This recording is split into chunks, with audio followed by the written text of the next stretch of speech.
Ah, hello. Welcome to the Blindsided podcast. I think this is episode 17. Wow, 17 weeks have passed. That is awesome. It is. And today's episode, we're going to be talking about attachment and attachment. So, a few weeks back, we did our podcast was Acceptance is the Key. And this one could have been attachment is the lock. We're going to dive in, unpack, and go towards people, places, things, situations, outcomes, and stuff that we don't realize. And we're just going to talk about it, and that'll be fun. Hello, I'm Charlie Collins with the podcast, and I'm a speaker. I do training and some seminars, and Brenda always reminds me I am a best-selling author also. Hi, everyone. My name is Brenda Hayden, and I'm founder of TimeForAttend.com. We actually help people with emotional intelligence and emotional awareness by teaching them how to challenge their conditioned thinking, which will change their reality for the better. Glad to be here today. But it will just change their reality. And by doing the work, that new reality might not be the one they thought it was going to be, but we know it's going to be better because this stuff works if you work it. Sure does. Sure does. So, my gosh, when did attachment start? And it's basically aligned with, something, just a simple thing. Oh, we're going to an event. And I already have the way the event's going to be. The weather's going to be right. Everything's going to maybe like a backyard at somebody's house, big cookout, and they have a pool and the people and the music and all that. So I have like an intention in my mind, like this is going to be fun and everything. I get there and there's not that many people. They're only cooking hot dogs. The pool's not open. They're playing yucky music. And I am now like not in a good mood. I'm attached. See, what happened was for me, I was attached to a certain outcome. It should be this way when I get there. I wasn't back when I struggled with that stuff, Brenda. One thing I didn't do, I didn't think, what can I bring to the occasion? Now, I don't mean like, cookies or a platter. I mean, what can I bring emotionally, spiritually, and thought, that helps and makes it a better event for others. I would go to the event thinking this event needs to be a good event for me. And I didn't realize, but I had like a little collection of attachment, like it had to be that way or I was going to be grumpy. I didn't realize that I was doing that. Basically, it was just part of me. And until I started doing the work that we do and waking up to, how about just try to think about what can I bring to the occasion? And it's not about the pool, all that. It's just about finding your lane when you show up. Wow. That's great, Charlie. I'm thinking about attachments, and as you're talking, like, where did it start? And you said something really important, which is your attachment to the outcome. And I think that's what I want to talk about. Like, I also would have attachments to outcomes. Like, you used a party as an example, and that's a great example. So when I was much younger, like when I was in my 20s or 30s, and I would want to entertain, and I would plan a party, it was not about what I could bring to the party. It wasn't about,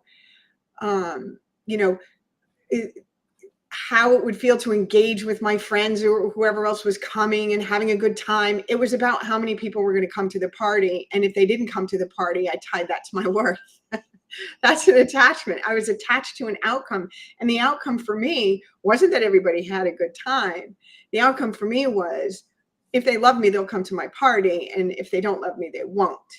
And it's almost like when I think about that, that's way back to childhood. I mean, do you remember being a little kid and we didn't have birthday parties, but being in class and not getting invited to someone's birthday party and finding out about it and personalizing that? Do you remember ever having an experience like that? You probably didn't because you were the most popular guy in class. No. I didn't, no, I don't remember ever not getting. I know my girls went through that, but maybe boys don't, or I was too busy playing on my BMX bike in the woods. But it was an attachment to an outcome. It was an attachment to an outcome. And if you peel that onion, I love peeling onions. So if you peel that onion and you keep going back and back, it starts in childhood for me. And it starts with my family of origin and what my emotional experiences were with my family of origin. So what do you think about that? I think that fear is quite an evil and corroding thread of our life. And I think that this attachment to approval is also, because then it has to be that I get approval, and because my worth is tied into what you think about me. And that was before. Now let me contrast it till now. I don't I mean, that crops up a little in areas at times, like, ooh, I want to make sure, but nothing. That was crippling almost. I mean, approval. And if I didn't get it, I just felt lost, alone, and I shouldn't have done this. I know, then it triggered trains of thoughts and then different emotions, and like nobody's coming to talk to me. I hate everything. Yeah. So this attachment to needing approval by outside of you instead of inside that puts the key into the lock too. Sure does. It sure does. And if we bring it into today, I mean, I have 3 kids, and the significance they place on the amount of attention they get on social media is exactly what we're talking about. It's defining their worth by how many likes they're getting, by who's responding to their posts, if anyone is responding to their post, how they're responding, what they're saying. And it really feeds into that, grabbing from the outside to feel okay on the inside. And as we've talked about in several other podcasts, so what's the problem with that is when the outside stuff isn't there, you're empty and lonely and depressed and anxious. And, usually when we're feeling that way, it doesn't turn out well. We act out on self-seeking behaviors. We do self-harming things. And it's just not a healthy place to be. So social media is another way that we, exercise this kind of need, this attachment to validation. I'm, guilty as charged myself for a very long time. And it pops up. It popped up when I started going to Columbia. I didn't feel like I was as smart as everybody else, and I didn't belong there. And, so I had this, I'm not good enough attachment. So attaching meaning to things that don't have meaning, attaching meaning to things that don't have any meaning is really, if we start talking about that, we could probably talk about it all day. Like, does it matter who else is at Columbia when I'm there? No, it just matters that I'm there. I'm going there for me to learn what I want to know so that I can do something that I want to do. Nothing else matters. But that old story kicked in that said, oh, you're not good enough, and you're not smart enough, and you didn't get into Yale, which I wasn't qualified to get in any, so this is going to work. And, that all that nonsense kicks in. It's not reality. It's not even real. This is where challenging conditioned thinking comes in. It's an old tape. That's all it is. But your Columbia experience, that went away, and then you became present and a part of, and you were just as equal. You weren't better than or worse than. You just were part, one of the bozos on the bus. And, then you were able to see what could you bring? How could you help the other kids? And they were kids. Some of them, yeah. Yeah, I remember you telling me, you're like, I'm in a class of like 20-year-olds. And it's like, yeah, that's, but Brenda, you had a high intention, right? Yeah. So man, there was so many things said, but I know. attachment goes, if when we as people find that we're seeking approval, and then I am my home, I am the car I drive, I am the way my property looks, I am, because I know when people walk by they're thinking, so I am whatever they're thinking, even though I don't know. I am the job I have, I am the degree I have, I am. So if we put all of that together, I'm attached to seeking and doing.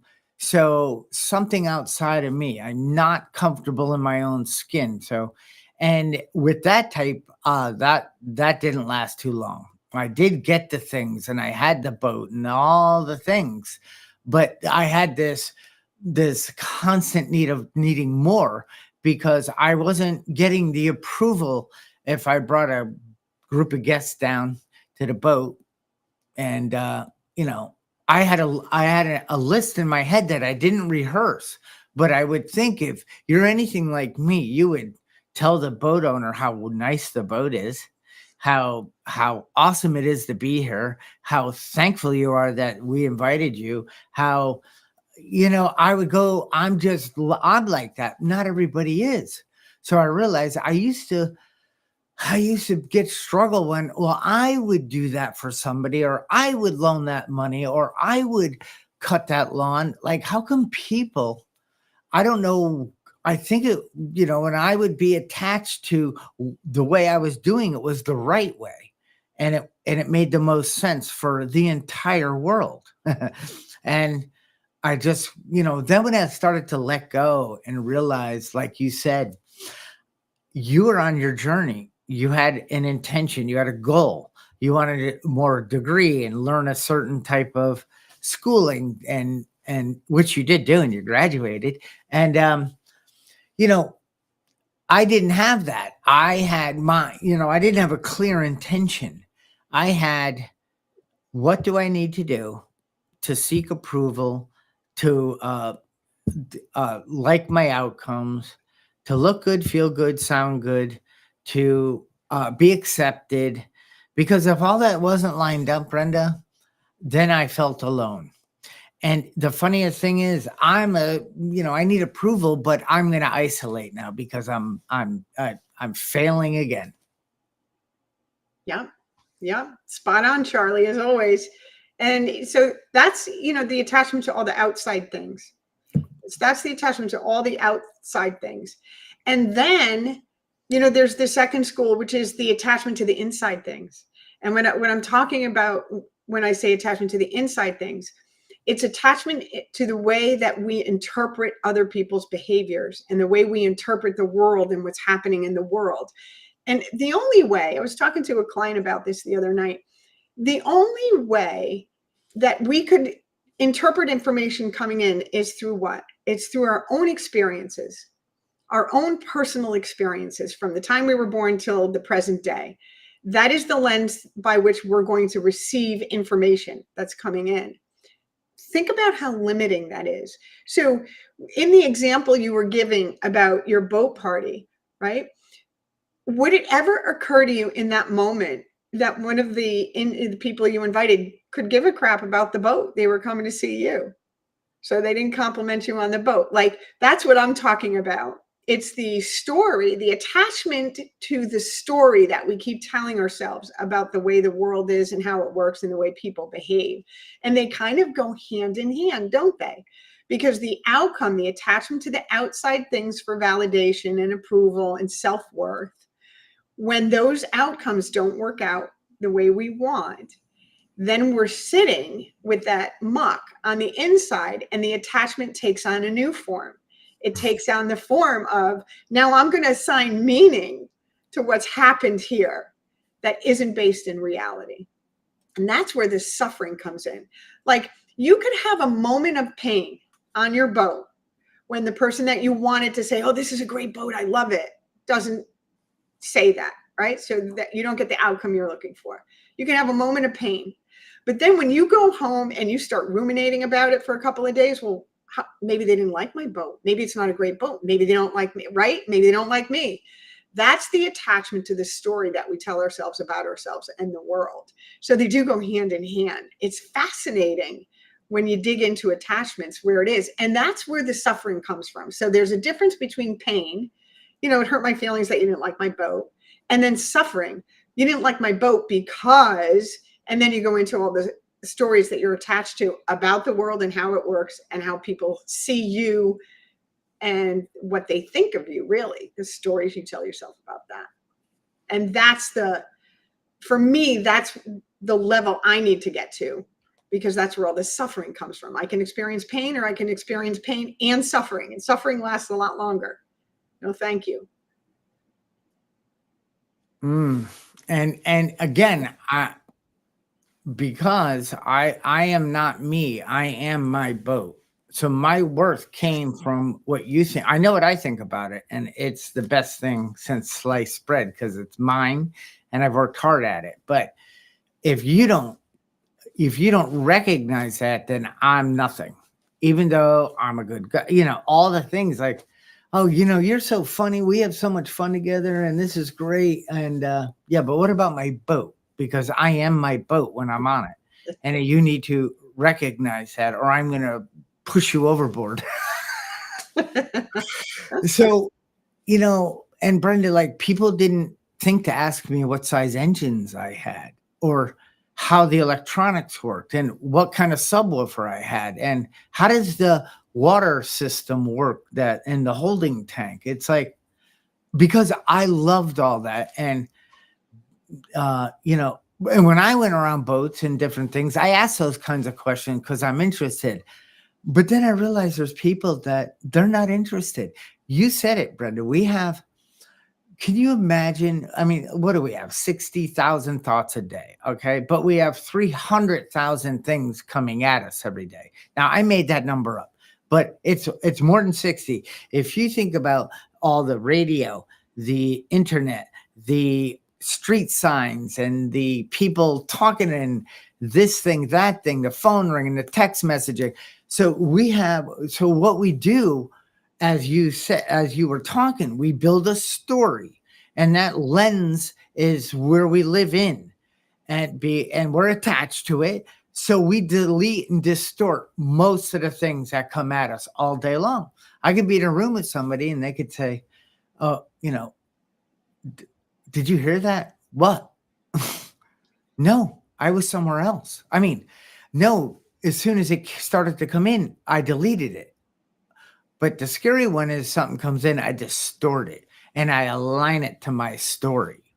So my truth, what I thought I heard, aligned for me better, and maybe it disregarded you. So at work, when I worked with employees, I would say, we would talk about a project, right?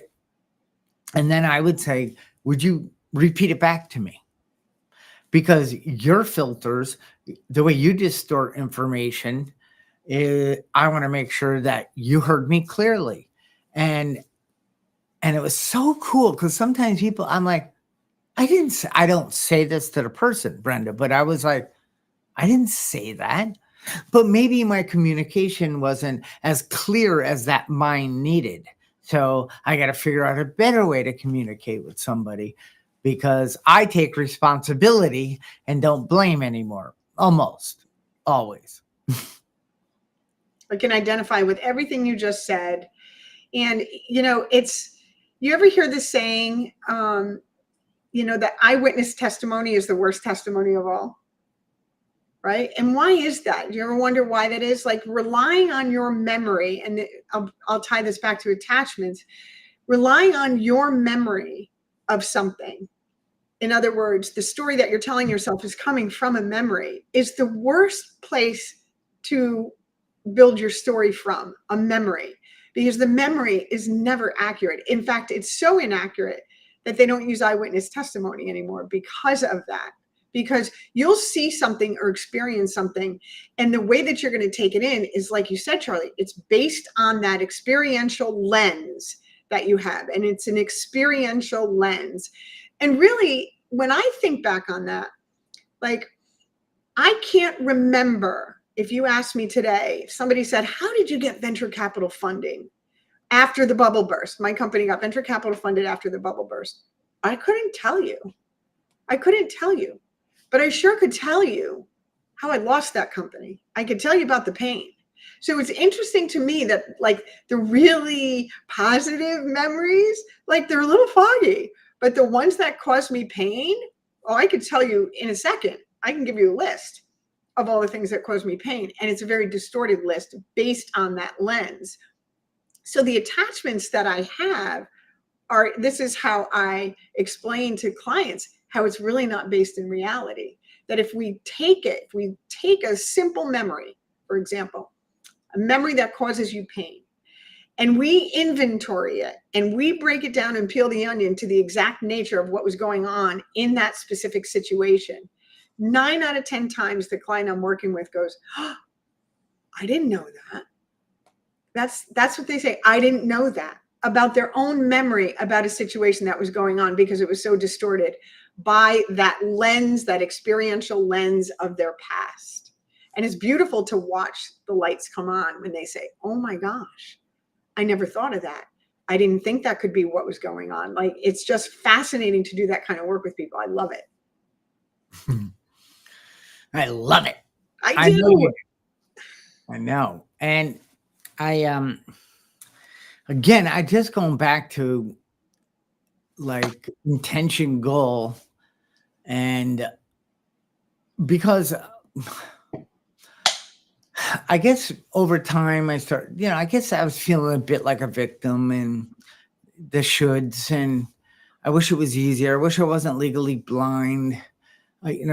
For many years of my suffering, I hadn't attached like I'll be happy when they fix my eyesight. And I don't believe that it certainly won't come in my lifetime. They can't do eye transplants yet. And I don't know why they had to tease me with the $6 million man. Oh, Charlie. Remember the bionic eye? Yeah, I do. I want one. Anyway, and I'll let them test it on me. So I had this like belief, which then really anchored in and built its hard wiring around. I had this attachment to that, and that triggered I'll be happy when, I'll be able to succeed, I'll be able to get a better job, I'll be able to be a player along with all you sighted people. But until then, life sucks, and that's as good as it's going to get. Of course, I turned to alcohol and other things to help lubricate me through that time. So intention, and so if I got in my boat, I am so happy the boat came to me. If I got in my boat and the people on it said, so where are we going? I don't know. Okay. And I just, and then wind and water and current, who knows where you're going to go? At least in a car, if you hold the wheel, you're going to go straight into something eventually. But a boat, you could hold the wheel straight and end up in, way wherever the water and wind takes you. And that's how I kind of was, even when I had a company, I would just show up and deal. I put on my fire suit and put out fires and created several.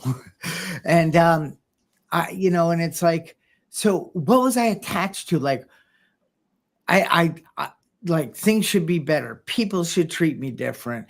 Employees should understand it's not easy, and, don't bother me. And, I had all these weird things going on because I didn't have a clear intention of the day. How can I help others? What can I do to best serve the power greater than myself? How can I meet people where their struggle is so I can help bring them to a solution and guide them on a better path, living with blindness or low vision? And thank God this work shifted me where I could, I started having, instead of just showing up, I had an intention. Because even Brenda, you and I both know if I have a starting point and an end point, I want a goal.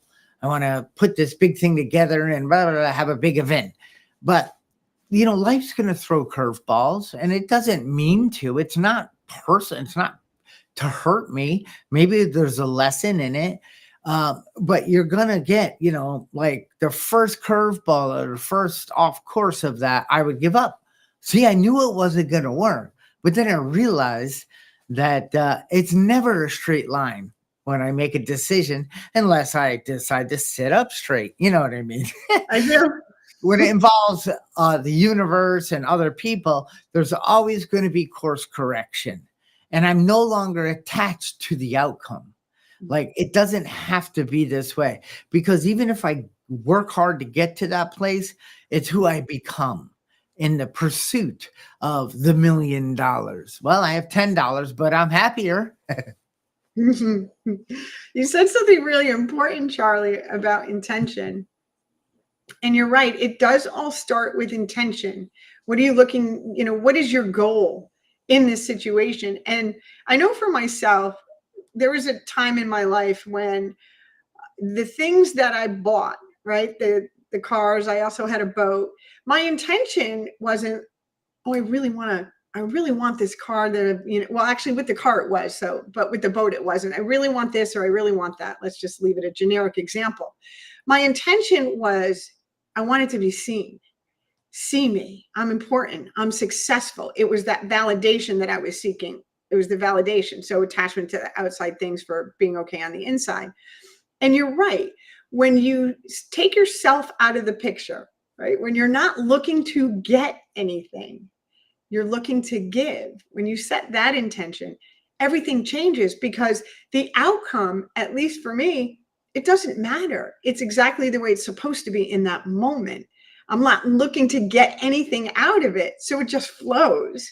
You know what I mean? So if it works great, then it works great. If it doesn't work great, then maybe I'm supposed to try something else. So, and I wait, I don't rush off and try and, take a hammer and force that round peg into the square hole. I don't do that. I just wait and just let it flow. And that's the difference in before the work and after the work. I don't need anything to be a certain way anymore, because the outcome isn't up to me. It's up to the universe. And that's a really nice place to be. Really nice place to be. But you're right. It starts with an intention. My goal here is to serve. Yep. Where our intention, and then our attention, and where we where we give our attention, our energy flows. Yes. So then we don't get caught up in the 1,400 other messages and things that are coming at us. Focus starts to happen. Follow through. A feeling of just, I don't need anyone to show up and tell me how great I am, because that doesn't work anymore, because you might need to say it 8 times, because I have this attachment to how many. No, I'm just kidding. But all I know is that I can walk around, whether I walk the lawn, I did a little work. I'm starting to scrub that. And I just was looking at like, oh man, that's going to be a lot of work, but progress, not perfection. I'm happy that I started. I did the ladder. I followed through, put everything away. And then I stood back and looked, and I felt good. Now, I'm having a neighborhood party tonight. And if every single person tonight doesn't recognize my hard work, I'm going to kick them off my property. And that's a complete joke. I didn't do it for them. Right. Here's the fascinating thing, Charlie. When you no longer have an attachment to outcomes, you don't need the stories. You don't need a story to tell. So you're not interpreting anything through that experiential lens of injury. I like to call it my Coke bottle glasses of injury. I don't need to go searching for a story to justify the outcome that happened. It doesn't matter, because the outcome doesn't matter. No story, no distortion. Yep. And that is definitely something that took time to get to that short thing you just said, to where I can accept that, because it is the key, and to continue to be responsible. I can only respond to the way I think, feel, and the behaviors I take, and not the event of life and things that are happening outside of my control. I always giggle because, like the Bible, the big book, they say the same thing over and over in every chapter. And when we're doing this, it's like, gosh, it's always around. But maybe for me, I was sitting in a seminar and they talked about attachment. And I was like, oh my gosh. But if he had just said, you need to take responsibility for the outcome, don't blame the outcome. It's how you respond to the thing. I needed to, I needed to hear different ways until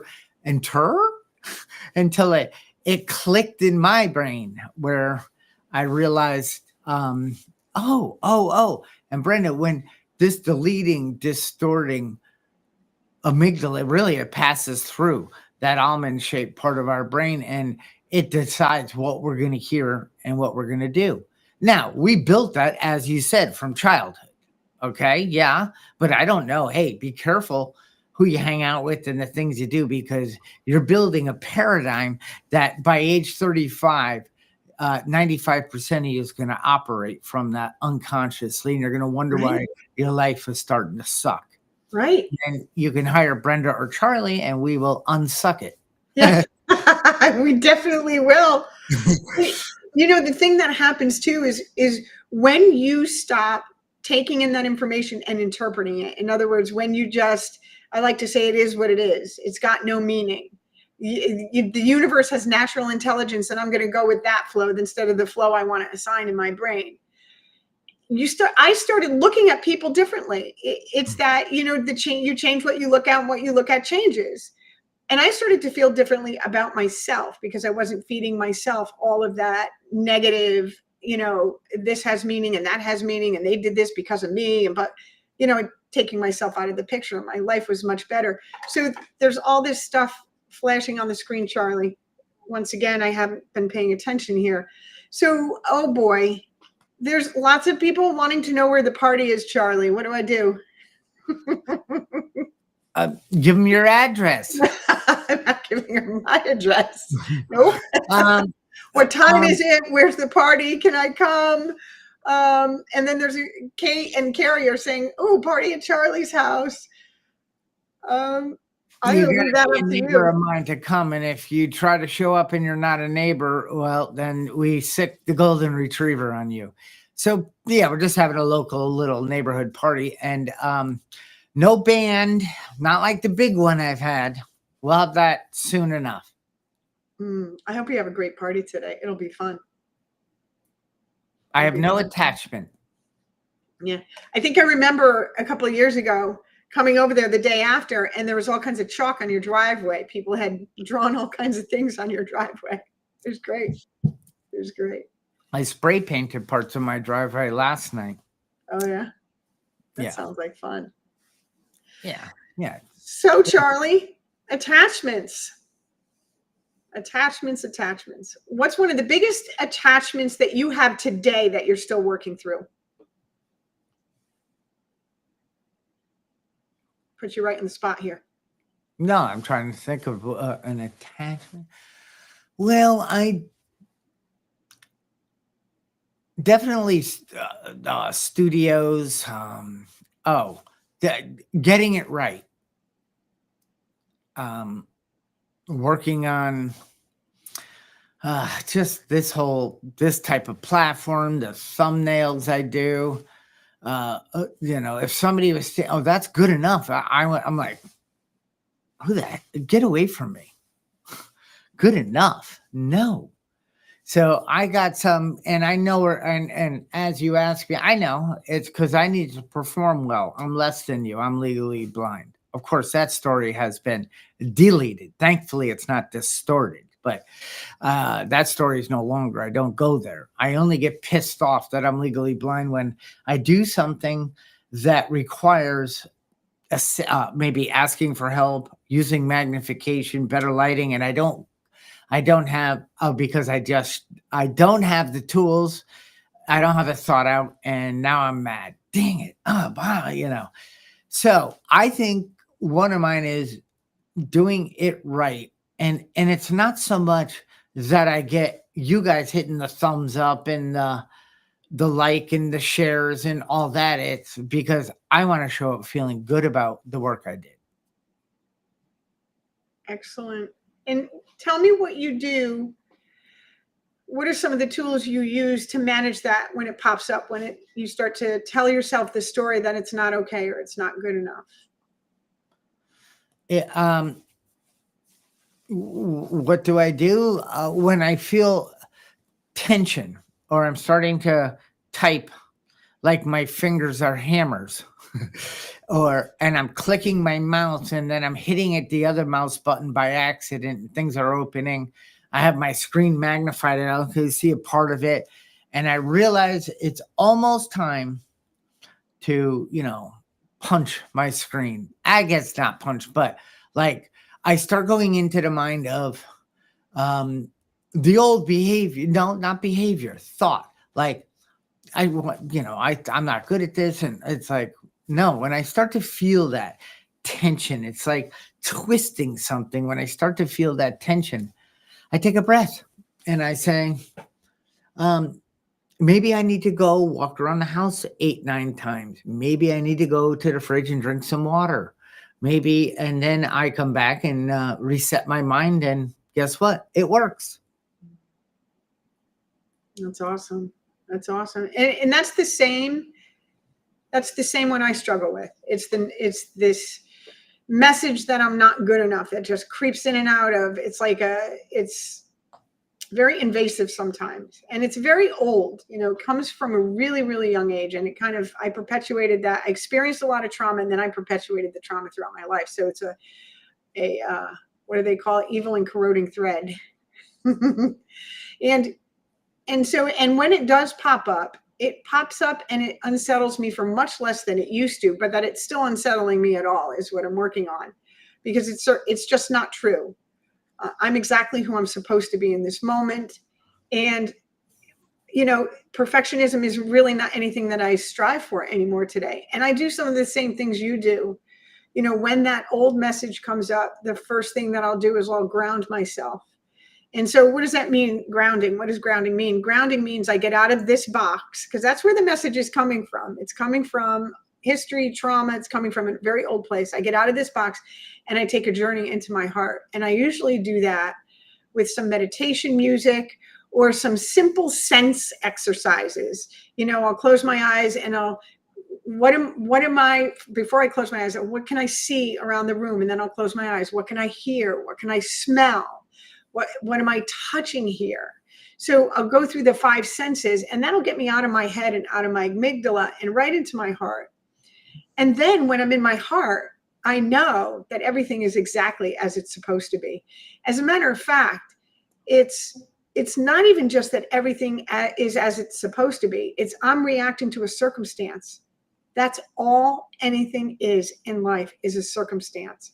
And I get to choose whether I'm going to give that circumstance power or not. And when I'm in my heart, I can see that truth.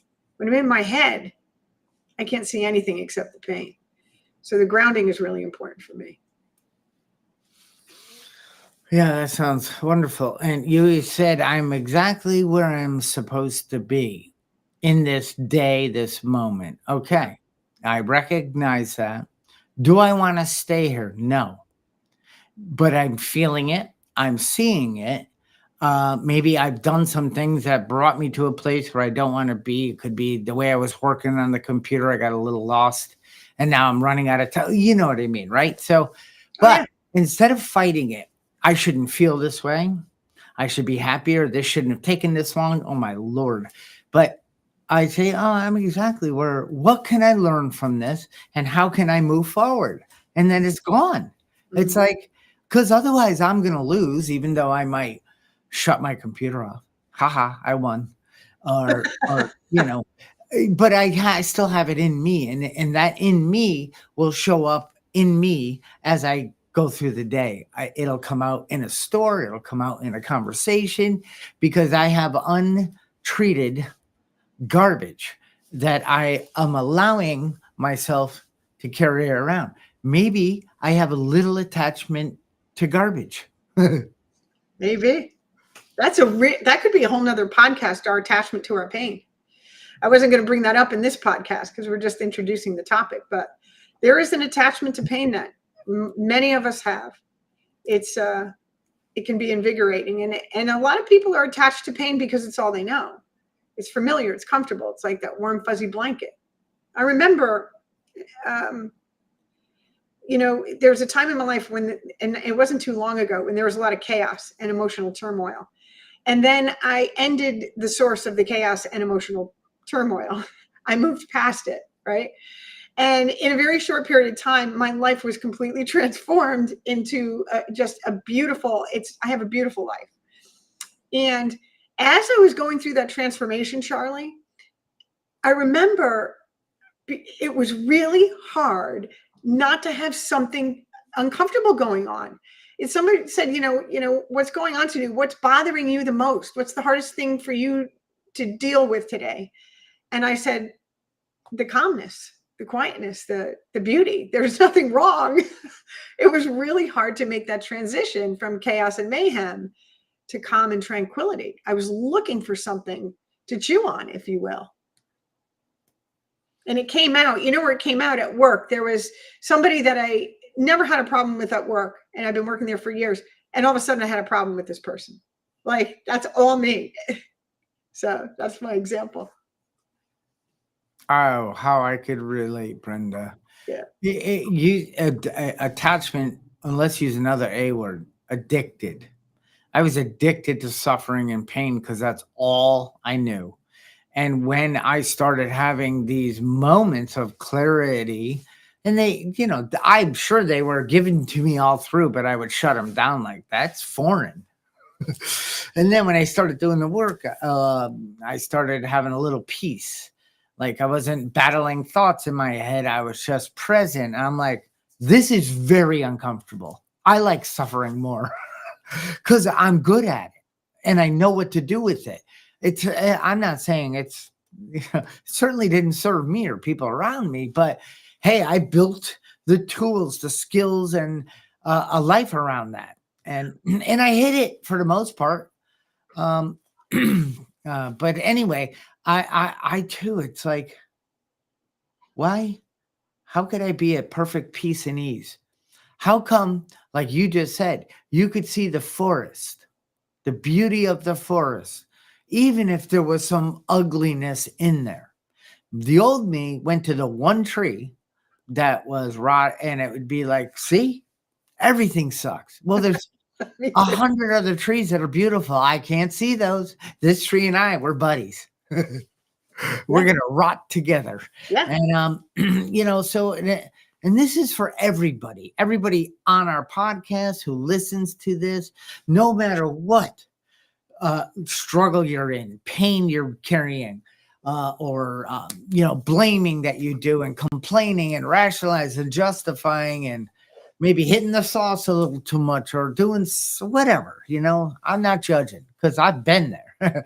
But I can tell you, I was at the end, like at the jumping off point. Like, I need to end this. I cannot go to I'm hurting people. I'm harming my family, not physically, but emotionally, by disappearing and getting sicker. And, when you're at that jumping off point, like, well, I don't know, you, when I was there, and the you is people listening, it's like, I'm either going to die or I'm going to grow. And I look at all around us, things are either growing or dying. And I thank God, when I jumped off, I jumped into the much scarier area, asking for help and starting to grow. Me too, Charlie. Same jumping off point, same solution, asking for help and learning to grow. And it's been a journey beyond my wildest dreams. Yeah, it has. And I remember when you talk about bright-eyed and skin glowing, when you did the work you did after the situation, I'm like, holy God, who are you? You always were bubbly and everything, but you no longer were carrying around a hefty bag of other people's stuff. Right. That's but calling it mine. Yeah. Oh my gosh, don't we do that? We fill up our bag with other people's stuff, and you're dead on. We don't And have then to do that today. we carry it around and we blame that person for my suffering. Yeah, Well, I got to carry your crap all day. No, you don't. let go of the bag. Go to the dump. Anyway, this Yeah. has been great, Charlie. Great podcast today. Yes, it has. And a couple ideas came out for our future ones. We will have a guest with us next Saturday, and we will do this more. Please, of course. Let me show you. Oh, Brenda, I moved it to time for a 10 information below. Would you like to just tell them to go over there? Oh, absolutely. Please join us at timeforattend.com. You can book a session, or you can go out to @timeforattend.com on YouTube. There's a lot of educational videos out there, and we would love to hear from you. I also want to tell you that the way that our coaching model works, because I don't think we've shared that yet, is, we ask clients to do 5 or 6 one-on-one sessions, and then we will put you in a Zoom where you can work through your disturbances. You can inventory them and turn them around with a group of coaches and a group of other like-minded people. And that Zoom is absolutely free. Well, yes, I'm working my way in to become more with time for a 10, because I have time for a 10. Well, actually, I've got the same amount of time you do. It's how we invest it. But that's another one, another podcast. I want to do on-course, off-course too. So yes, thank you for that, Brenda. And Charlie Collins, Blindsided. If you want me, my email is in my YouTube channel. So let's move on to the next slide. You ready? I'm ready. So please, if you feel you've received value, you please share it. Do the deal. And I can tell you that if you do it or you don't do it, I'm still going to have a beautiful day. My worth doesn't come from likes, and because I don't do much of it. And I hope you don't dislike me because of me not liking something on a page on an internet. All right. I'm getting crazy. Goodbye, all. Thank you kindly, Brenda. Have a great party, Charlie. Enjoy. All right. Bye-bye. Bye-bye.